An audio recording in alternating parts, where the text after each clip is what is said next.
Welcome home. We are WNST, Towson, Baltimore. Baltimore Positive. We are positively into another football week and another baseball off season around here.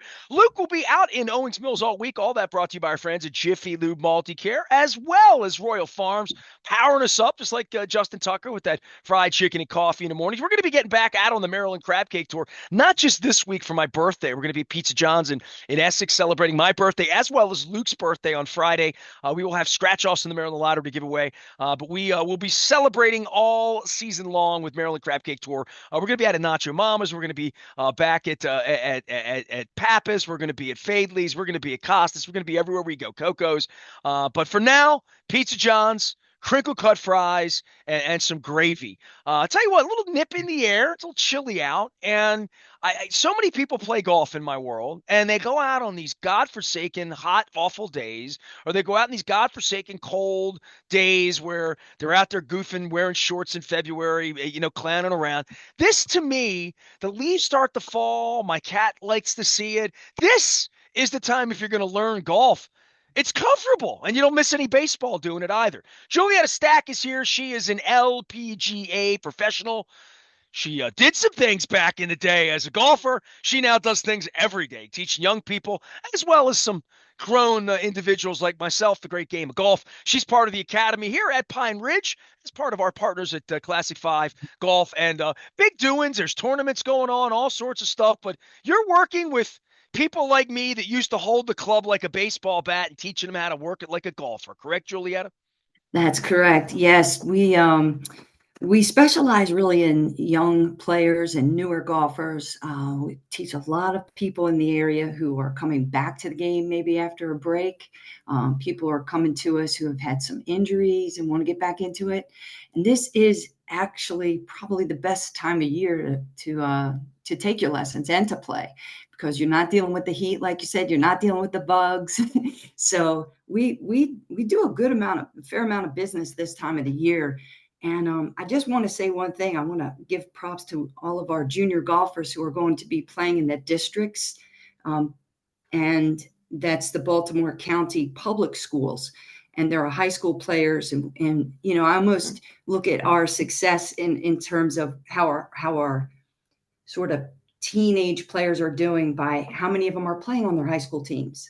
And to Does see. Dundalk have a golf team? I need to know. As a Dundalk High alum, do we have a golf team? Yeah, they might. That's kind of out of our range. I mean, we do have kids from Dundalk, Essex, Middle River that come to us, but they're probably taking their lessons over on the other side of town. Well, yeah. So I always tell the story. It's the first time I visited with you, but I know all the pros, RJ, everybody, from Classic 5. By the way, I think it's terrible. It's waiting for too long for you to come on, so you got to come back again sometime soon, balance things out. But because I have all my old golf war stories about taking lessons, the frustration, all of those things as an adult. But as a kid in Dundalk, golf didn't come to me. You know what I mean? Like my dad didn't play it. Same thing. I mean, I would say that about horse racing and things. Like my dad was into what my dad was into: baseball, football, basketball, boxing. Didn't play hockey. My dad didn't. I played hockey, but my dad didn't know anything about it. I think a lot of times it's finding the game becomes what adult brings you to the game when you're a kid, right? My neighbors played it, and they played over at Sparrows Point Country Club, but like there's nowhere I could walk. And there weren't no other kids played the game, and my dad's friends didn't play the game. So I do think that there's a point where, as I got older into my 20s, I'm like, people really play golf. It's not just a thing I see on TV because Yeah. it was unavailable to me 40 years ago in Dundalk. At least it felt that way to me. Well, let me ask you something. This is sport person to sport person. I found, people like Tiger Woods to be so compelling that even 4-year-old, 5-year-old, 6-year-old children could sit and watch him. I had friends who were in their 60s and 70s who didn't play golf, who would watch Tiger Woods play golf Well, because. that would be the reason I got out on the limb. In 1995, I took my first lesson with Norm Vikoski down at Furnace Creek, down in Glen Burnie, and Okay, I played a lot of baseball. I played a ton of tennis, right? So I right. came in with habits that you'd want to shoot me. You know what I mean? I came because you want to pull your arms in like a baseball player, and that whole notion of keeping arms straight out and locked was just. It took me months. It took me months to unhitch a baseball and a tennis swing that my elbow would bend because it felt very natural for my elbow to bend. Yeah, well, and we actually have some techniques that we use with people. Like I have a couple of, I have a lot of young baseball players, and of course they staying on that back foot and releasing the baseball. I mean, the golf club as if it's a baseball bat, and it's a different release point. It's a different weight shift. So what we do is we go through with them without a golf club. We show you the way you want to do it with golf, but we'd have you throw a football, throw a baseball, overhand, underhand, and I'd videotape you say 3, 4 times doing this motion that we want to see in golf. Then I put the golf club in your hand without a ball and allow you to feel that motion, show you the videotape, and you go through this over and over again until the player can begin to understand this is a different motion. This is a different way of striking. Now, it doesn't happen right away, but it's amazing how a lot of people, you have to get away from the golf club to get them to do it. So that's what I would do with you if you still had any of those old habits. So I'd bring in, if you've thrown a football, I'd show you the motion from the right hip, the right if you're right-handed, right elbow, right hip, the shift, the turn, the throw. It's the shift, the turn, the swing. It's a similar sequential movement. And baseball, it's happening off a different pivot point. So baseball hitting, baseball pitchers are easy to teach golf. Dancers, ice skaters, hockey players, difficult. Uh, Field hockey, very difficult. Oh, So hockey, of course. Hockey with a stick, it's the oh, same, like your arms are in the same spot, but you cannot hit a golf ball like a hockey puck. do you know what sport the most difficult? And we don't get many of them, but really good cricket players because they bat across. They hold on. Oh, it's so good cricket players. Very difficult to teach golf to. They like drag that butt of the bat out. I don't. Well, we got old dogs and new tricks here. Julieta Stack is here. She's the LPGA pro at the Golf Academy with our friends at Classic 5 right up here at Pine Ridge. Couple things because we're on sports and because you started in on this football thing, and I'm thinking Uncle Rico. But every kicker I've known, and punters to some degree. I mean, Kyle Richardson, some people that I've known, but more than that, Matt Stover, who I know like family, and even Justin Tucker, when he misses kicks or even when he makes kicks in recent weeks, is talking about it being like golf and release point, where it is, how you follow through. And I think we see that even if you know nothing about golf, you see that with every kick in the NFL if you're a football fan, because kickers talk about that. I would, I have to say one thing that if I had one thing to say to a great athlete like Justin Tucker, and you're talking release points and all these different things and where you plant and where you're getting your energy, I'd say one thing to him. I'd say eye on the ball. I'd say, Justin, just keep your eye on the ball. Like whatever the thing is that keeps his eye quiet as he does his thing, because that moment a player looks up a little early. And often for good athletes is that they're anticipating the miss. It's not so much they're anticipating, oh, I just made that putt or I just nailed that field goal and they're looking up early. When you miss that first one, all of a sudden you're like, oh, did I miss the second one? So it's when you have quiet eyes, you keep your eye on the ball. And a lot of times you'll hear parents or, players say, keep your head down. And I don't love that phrase because it anatomically, you don't want to keep your head down. You just want to keep your eyes quiet, your head's quiet so that everything can move around it. And with Justin, he knows how to kick that ball better than anyone. So I would say, and I'm telling you, that last field goal he kicked on Sunday, I don't know, maybe it's my mind, but I thought he kept his eyes and his head kind of extra quiet going through that ball. And I would love to ask him and talk to him and say, was there anything mechanically that you did, or was it just in your head, or was it just you didn't think at all? Because that's what's interesting to me. I think when you're that good at it, you don't think about you know that there is a point where you're considering shots and watching the greatest golfers on a day by day basis. There's clearly a different level of connection to the ball and having done it a million times, right? And listen, I don't want to insult you as a golf person, but I insult all my golf people with this say I played tennis and baseball. The ball moved. In golf, Yeah. the ball doesn't move. Theoretically, it should be easier. And that's the way I always came at it in my 20s when I first grabbed the golf club, is saying the ball doesn't move. if you screw up, it really is on you. You can't blame the pitcher. Nobody's throwing you a fastball. Nobody's throwing a change up. It literally is about you and the ball. And I think that's the beauty of golf, I think, right? Yes, but it's the thing. Think about shooting pool. You're shooting pool. You're in a place that's you're having fun with your buddies. All of a sudden, you throw, $20 on the table and you start to play the little shot.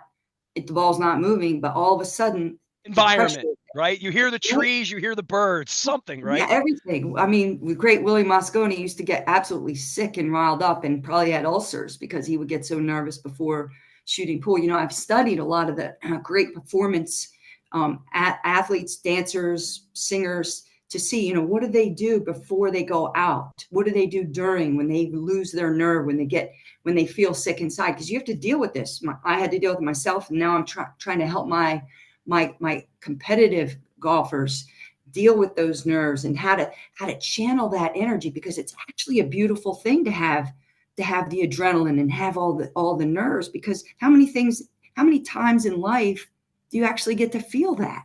And when you feel it, channel it and use it. And I think that's what amazing thing, like Lamar. I was at Jake's barbecue coming back from Oregon Ridge, and the game was on, and the guys in there were having a fit with Lamar. And I'm thinking to myself, I'm not going to say a word, but I'm thinking, don't lose faith in this man. This guy's got chops. He's just believe in him. Just let's see what he does. Well, luckily, a mistake was made and he got a chance for redemption and things like that. But, it's about believing in yourself as an athlete, believing. If you look at Justin Tucker, that the players have to believe in him. Your coaches have to believe in you. You feel it. But if they lose faith in you, where do you get that? It comes from deep inside. And you don't get that unless you have done it a gazillion times. You've put the work in. So it's really interesting, isn't it?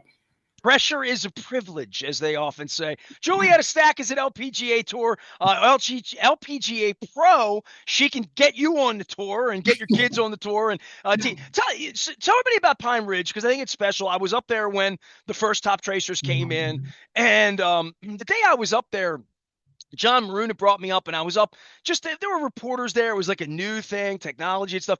And the first thing I thought, literally, is it was summertime when I saw it, and there were kids around. And I thought, I didn't have this at the bowling alley. I didn't even have this for Pac-Man and video games and Donkey Kong back in the 80s when I was playing games and doing things, that there would be a computer way of doing this. And then even like for my wife, who, if my wife ever wants to get on the links, I'm sending her to you because you're right up the road. She said to me when I married her 20, she says, I've played golf. I can hit a golf ball. And I wouldn't brag about my golf game in the least, but like I thought it was something we might do. And I said, you might need some lessons. I took her out, to hit some balls, and I'm like, but that's where you come in. And I think that even I've used her as a case example because it was 20 years ago that we went out and hit some bucket of balls. We lived on the east side of town or whatever. And Okay. I don't enjoy 4 hours of golf. Anybody would tell you my personality's not like that. Now I hit Mhm. balls. I play putt putt at Old Pro down in Ocean City. I'm a putt putt pro. But when it comes time to doing it and being a part of it, I would think at this point, if I really were serious and it mattered to me, and I'm 56 and I'm old and I'm broken down, I got a bad back. But if it mattered and I wanted to get good at it, because you don't want to go out and play and not be good at it. That's one thing. Hey, Ness, you go out and do business together. You get on the golf course, you'll meet the right people. And I'm like, well, not if my game sucks. Not if I'm losing the ball everywhere. The top tracer thing to me felt like if I were a kid and that were at the Kmart up the street and they had a club and it was a quarter to throw in, I probably would have been a whole lot more apt to do that than even doing a batting cage with baseball or something like that. Because you don't need anyone. I needed somebody to play tennis. When I played tennis, I needed somebody else. It was mirror the wall. Baseball was like a neighborhood thing. Golf would be a thing you could go up at any point and really get a lot better. And you don't, no offense to Julieta or any of my pros, you don't need you looking over. You can literally grade yourself. You have a computer. Once you get some lessons and you're doing it right, I would think that top tracer could make you much better, much quicker. And I told my wife that when I came home, I'm like, hey, if you ever want to pick golf up again, go up to Pine Ridge because they got this thing that's going to help you. And it's like a game. It's even better. It's for a kid, it's a game. I think for an adult, it's a knowledge machine. Well, and the thing is, in all of instruction these days, one of the most important things they say is gamifying your practices. Gamify it for the kids to make it so they want to come back. Gamify it for the adults. Otherwise, they don't want to keep practicing. So what did Top Tracer do is it totally gamified practicing, to the point that, okay, so this summer during camp, we had a day where it had rained hard all morning and it was time. We had the course to ourselves. So I had 30 kids. All right, how many of you want to go out on the course? Because we can go to any hole, it's all wide open. Out of 30, 20 wanted to go out on the course, 10 wanted to stay back and use Top Tracer. So that shows you, I still would rather see the kids out on the course, and then they'd rather be out on the course. And the Top Tracer now, it's got things like Angry Birds and games that kids can play. But when we use it for coaching, like I would take you, let's say your goal was, I want 6 months and I want to be a 20, I want to play to a 20 handicap, right? What we do is we would do like a 12, 20 hole shot sort of assessment. And we would give you this assessment using Top Tracer. And we would see, where's your short game, mid game, long game. It doesn't really do the putting at Pine Ridge, but we could figure that out easily enough. And then we'd know where to spend our time. And that's ball flight. You know, I'm big on the physical, on what your body is doing in order to make that happen. And remember, you're still on a mat. You can hit fat shots and get away with it. When you go to the course and it's a wet day like last week, I really saw with our kids, I saw them struggle when they hit the ground first. Hitting a fat shot, when you hit the ground before you hit the ball, it's because you're staying on your back leg too long. You're not shifting. You're maybe gripping too tight. So those are the things a golf professional might be able to help you with. Whereas with maybe the machines, Top Tracer and any of those things, it might not exactly tell you that. Well, the ball's always flat at Top Tracer, right? Like the lie of a ball anywhere on a hill is never going to be, you get a 1 in 50 that it's going to be flat and, out in the middle of nowhere other than tee shots, right? Right. And I mean, they have some of the, I can't remember the names of them, but some of the simulators actually have undulation and things like that. And they can make it like there's wind and things like that. But I'm yeah, still there's Googling nothing. undulation. So, I do know what that means, but yes. But there is a difference. But I think my point was just from a starting point. My point Yeah. was, hey, if you took lessons and it was boring, it was bad, or Oh you lost man. balls or whatever, there's a Yep. way now for you to It, train without just being in a cage and hitting a bucket of balls. You can yeah. do a whole lot more than that.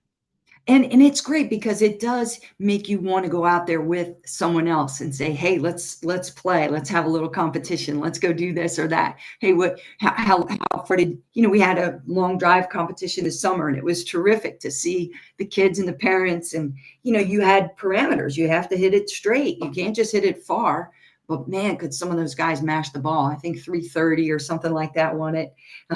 And it's just fun to see the kids, and the adults. It's a great date night activity. And now we have a food truck at Pine Ridge. And so David Brown, our manager, offers happy hour I don't know if you can call them happy hour, but he offers specials in the evening. And Every hour's happy hour when I'm there. I'm always happy I to think play. so. I couldn't agree more. But we have a terrific, we have a terrific restaurant. Lee and the ladies up in the clubhouse make a wonderful breakfast and lunch, and you grab that and you go up there and hit your balls. It's just a good place to hang out. Even if you're not a great golfer, we do the level 1 classes, right? And after 2 hours, we find people are coming back because the putting greens, it's free to use. Like, you love mini golf. Why in the world wouldn't you be at Pine Ridge in the mornings or in the evenings when you have a minute and using our greens? They're free at Mount Pleasant, Carroll, Clifton. You go to any of our courses, Forest, sorry, Richard, and you would just absolutely love I just rolling forgot the him ball. 2 times to go too. I try to go through the five. Okay, Carroll, Mount Bud, Far, and I always Yeah. forget one. I there's one's all, Oh, and it's a lot of times it's Pine Ridge, and that's the one close to home for me. hey, hey, But hey. yours is much more bucolic, much more countified, and I think also it's probably 20 minutes from everyone that's listening to me right now. And it's also a place, it's not a far drive, but you feel like you're Um, kind of in the forest. You oh, feel like I'll you're tell kind you of what, far away, right? the first time I ever went into that long driveway, I was like, what? Where Where am I am I going? going? Yeah, Yeah. exactly. And I got there and I knew, I mean, I had just moved to Baltimore, just getting around in with one of my friends, came up from Virginia, DC. And I was like, oh my gosh, this is the place. This is where I want to be. I've always been a muni, Publix golfer and teacher. And I found this place and I was like, I don't care what they do. They're going to have to take me. They're going to have to figure out a way to make me on the staff. And it took them about a year after I put in my resume, but finally I got lucky and the executive director took me in. He said, all right, what are you going to do for us? And I have not left. I mean, I'm there almost every day. I love this place. And I play all over the world. I played the Port Stewart, what you're looking at behind me in Northern Ireland, played all over the world. I love Pine Ridge. I think it's one of the best courses you could play, bang for the buck. And there's nothing like it. Last thing for you before I let you go, because I think we could go all night, and then that's before the first lesson. What do you love about golf? Tell everyone what you love about golf and what they'll love about golf if they come out and hang out with you. Because I'm fully admitted it's a long day for me, and really for me, I have an L4 issue that anything. I haven't been bowling, ski. I haven't. I was hurt for 2 years and Yeah. surgery. And for No, me, I hear you. but I for mean, my wife looking yeah. for, my wife likes the woods. She likes competition. She sits and watches LPGA golf. I Wow. catch her 3 times a year on a Saturday or Sunday, something on TV. How about It's that? the something's never college. There's certain things that aren't interesting to her. Yeah. Golf is always like if it's on, she'll watch it and measure it. And she How can't about name that? any of the golfers or whatever, but she likes That's watching okay. golf. Yeah, it's relaxing. I think the thing about golf is to actually hit a ball, to feel how effortless it is to hit the ball far, to hit a shot. And everyone who hits their best shots always say that I felt like I didn't do anything, and they want to capture that feeling of effortless movement and how to make a ball go far by doing that. That's what catches people. And you can always hit that one good shot. You hit that one shot, it brings you back. For me, it's a combination of, you're getting your exercise, you're walking through the park, all that, but it's also the challenge. Every day it's different. Every day you're trying to get a little bit better, tweak the swing, you know, fix your shoulders, do whatever, and just to see if you can get a little bit better. And it's a lifelong study. So it's the social parts of it. Man, I love how our seniors keep each other going, and you can move up in tees, so you don't have to keep playing those blues, those whites, whatever. You move up a little, get the scores down, and it's fun again. So the social aspect, the health aspects, and just the challenge of an ever-changing game. Hey, imagine Justin Tucker with the field goals changing. Imagine LeBron James every time he went down, the hoops changed heights or moved around. How hard would that be? You know, in The golf, it's challenge always, never ends for you, does it? man, and y'all keep me on my toes. You keep me young. So you come out and see me. I can't wait to meet you and your wife. Let's do a media day. Let's talk to the Maroon guys about doing a media day. Bring you out to our My wife academy. does not want me evaluating her game. Trust me. That We're would be not a going to let private you do it. thing. We'll do it. We'll evaluate. You just come out, bring a partner, come on out, and we will take good care of I you. do remember when you say how good it feels to hit it perfect. I have Yeah. done that. And it's the only bragging point I have in any of my golf participation. We had golf tournaments here for years. We did charity golf tournaments for Ed Block and for juvenile diabetes and different things. Raised hundreds of thousands of dollars back in the '90s in the aughts. One of my partners loved golf, and we would do the course and sell tickets and bags and goodies and like all of that kind of stuff. Nice. But at the 2005 Super Bowl, it was in Jacksonville. On a Tuesday night, they had the media out to the golf course to Sawgrass, and Okay. Cool. they part of the deal was that night is you got to hit a tee shot on 17 across the water. Nice. Okay. And it was dark. Hootie and the Blowfish was playing that night. They were the band for the NFL. So before we went out there, and I had like somebody with me who fancied himself a real golfer, and because he was, but there were four of us from the radio station. We went out, shot into the water, shot a little long, hit, bounce, went off, into the Right. water. Somebody else shank pot him. It's probably Ray Bachman. And then I got up there, and I had been playing a little golf at that point, and I had been going really, quite frankly, with my son a lot to just hit buckets of balls, because that's what I Mhm. did, much more so than playing 9 or 18 or playing captain's choice in some charity tournament. And I got up and I did all those things that Justin Tucker didn't do when he misses the field goal and he does when he makes it.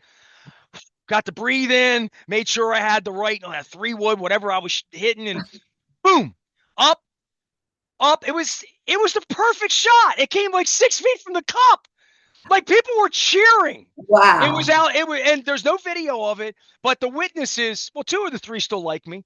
They know that I did it. They saw it, and I thought to myself, I dropped the club in front of the golfer guy in front of me, and I'm like, I'm never touching a club I'm again. done. I'm Yeah. never touching a club again. See, that's the So happy memory. Every time you play, if you can leave with that, I think that's what's I didn't even think I was going to tell you about that story, but my God, you start talking about a perfect shot, and I'm thinking, one time I threw the ball over that mountain. Julieta Stack is here. She can be found at Pine Ridge. She's an LPGA pro. She's clearly a Raven fan, or at least an aficionado. And if she's absolutely not going to hit golf balls, we're going to have her kick field goals. So find her up at Pine Ridge. Our friends at Classic 5 Golf, they do it all over the area. Let's get all 5 out now off the top of my head. Mount Pleasant, Carroll Park, Forest Park, Pine Ridge, Clifton. and Clifton. Clifton Park. I always Clifton. forget that one. That's the one my bus went through when I went to 33rd Street when I was a kid in Memorial Lawrence Stadium. would have a fit with you. Hey, and happy birthday. Happy early birthday to you. I'm getting younger. There's going to be Thanks for pizza and having us on and come pizza and visit us, crab cakes will be Baltimore. involved. Oh yeah, Baltimore Golf Academy. Check us out. Baltimore Thanks, Golf Tim. Academy. How did I not have her on all this time? So Julieta Stack is here from Classic 5 Golf. Always a pleasure to have my golf friends on, especially now that baseball's over and y'all are bored and looking for something to do other than I'll see gamble on you. football games on Sundays. I am Nestor. We are WNST AM 1570, Towson, Baltimore, and we never stop talking Baltimore positive. Crab cakes in our Maryland Crab Cake Tour. We'll see you at Pizza John's on Friday.